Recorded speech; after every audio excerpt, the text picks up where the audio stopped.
یہ خبر کوئٹہ سے ہے، جہاں ٹک ٹاک بنانے پر 15 سالہ لڑکی کو مبینہ طور پر باپ اور ماموں نے قتل کر دیا۔ پولیس نے دونوں ملزمان کو گرفتار کر لیا۔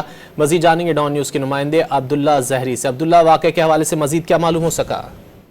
جی بالکل، گزشتہ شب بھی کوئٹہ کے علاقے میں کانگی روڈ بلوچی اسٹریٹ میں نامعلوم افراد کی فائرنگ سے 15 سالہ عرا انوار الگ کا قتل ہوا۔ اس کے بعد پولیس نے ابتدائی تفتیش سے معلوم کر لیا کہ مقتولہ کا قاتل ان کا ماموں ہے۔ اس حوالے سے پولیس نے والد اور ماموں کو گرفتار بھی کر لیا۔ ابتدائی تفتیش کے مطابق والد نے منصوبہ بندی کر کے سالے کے ذریعے ہی اپنی بیٹی کو قتل کروایا۔